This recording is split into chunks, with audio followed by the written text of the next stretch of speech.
আপনি চলেছেন কেন এটা বলেন, চলেছেন কেন এটা আপনি আমাকে জিজ্ঞেস করছেন, এটা চলেছেন কেন আপনি? আমার হাতে কাগজ এটা আছে, চেয়ারম্যান সার্টিফিকেট, এটা উনি ছিঁড়ে ফেলছে। এটা ম্যাডামের সবকিছু ডকুমেন্ট যাচাই করছে, যাচাই করার পর ওনারা আসছি, উনি হচ্ছে নির্বাচনের সে অফিসার লোক আর কি, আমার সাথে মার্কেটিং করছে, তবে তখন কিছু করি নাই। এটা আপনি কেন চলেছেন কেন? ম্যাডামের যদি ইয়ে করতো, ম্যাডামের আমার ইয়ে করতো, আপনি চলেছেন কেন এটা বলেন, চলেছেন কেন এটা আপনি আমাকে জিজ্ঞেস করছেন, এটা চলেছেন কেন আপনি? যারা নতুন ভোটারের জন্য সমস্ত কাগজপত্র জমা দিয়েছে, আজকে তাদের ছবি তোলা হবে এবং হাতের ফিঙ্গারপ্রিন্ট নেওয়া হবে। এছাড়া আবার সমস্ত কাগজপত্র তারা যাচাই বাছাই করতেছে। মানে তারা মানুষের সাথে কীরকম ব্যবহার করতেছে একটু দেখেন। মানুষের যে এগুলো ফটোকপি করছে, চেয়ারম্যান সার্টিফিকেট অরিজিনালটা না দিয়ে ফটোকপি দিচ্ছে, তারা সমস্ত ফটোকপিগুলো ছিঁড়ে ছিঁড়ে ফেলে দিচ্ছে। আমরা যে ফটোকপিগুলো করছি, দোকানদার কি আমাদেরকে এমনিতে ফটোকপি করে দিয়েছে? আমরা তো টাকা দিয়ে ফটোকপি করছি, তাহলে আমাদের কাগজপত্রগুলো আপনারা এভাবে ছিঁড়ে ফেলে দিচ্ছেন কেন? এগুলো তো আমরা অন্য জায়গায় ব্যবহার করতে পারবো। আমি ভিডিও শেষে সুন্দর করে বুঝিয়ে বলছি, আপনারা সম্পূর্ণ ভিডিওটা একটু দেখেন। নির্বাচন অফিসে একবার মার্কেটিং করছেন, তখন কিন্তু সারপ্রাইজ কিছু বলেন, অফিসে সারা আমাকে ডাকে শান্ত করেছে। আমি কিন্তু আমার না করে আপনি চলেছেন কেন? দেখেন আজকে এখানে বহুত মানুষ আসছে, মানে উনি না জিজ্ঞেস করে তারা যেভাবে বিহেভ করতেছে। এখানে চেয়ারম্যান সার্টিফিকেট এটা নাকি হবে না, এটা আপনি বলছেন, এটা ম্যাডাম বলছে এটা হবে না। এই ম্যাডামের কাছে যাই বলতেছে এটা নাকি হবে না। আমি ম্যাডামের কাছে যাইতেছি, তারপরে দেখা আপনাদেরকে রিকোয়েস্ট করবো আমার সম্পূর্ণ ভিডিওটা দেখার জন্য। আজকে হচ্ছে নতুন ভোটার হওয়ার জন্য আমরা ছবি তুলতে আসছি এবং হাতের ফিঙ্গার দিতে আসছি।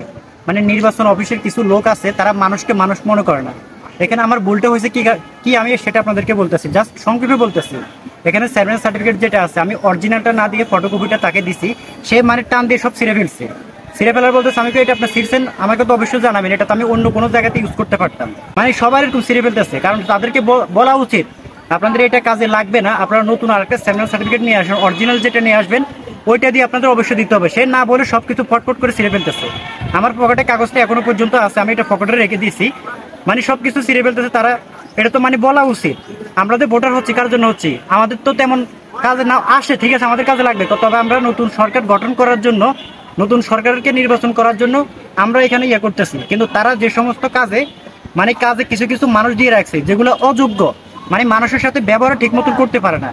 মানে এর আগে নির্বাচন অফিসে এই লোকটা আমার থেকে 5,000 টাকা চাইছে, মানে নতুন আইডি কার্ড করার জন্য। তখন আমি তার কোনো ভিডিও নিতে পারি না, কোনো ফুটেজ দিতে পারি নাই। এখন বর্তমানে এই ফুটেজটা আপনারা দেখেন। আমি আপনাদেরকে রিকোয়েস্ট করবো যথেষ্ট পরিমাণ ভিডিওটা শেয়ার করবেন।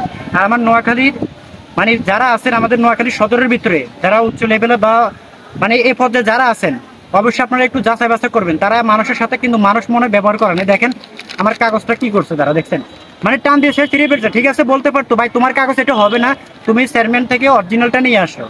মানে সেও এটা ছিঁড়ে ফেলছে, এটা তো বলতে পারতো, এটা আমি অন্য কোনো জায়গাতে ইউজ করতে পারতাম। তাদের ব্যবহার হচ্ছে এটা। মানে প্রথমে ভিডিওটা প্রথম থেকে শেষ পর্যন্ত দেখলে বুঝতে পারবেন। জাস্ট আমি সংক্ষেপে এটা বলছি আপনাদের।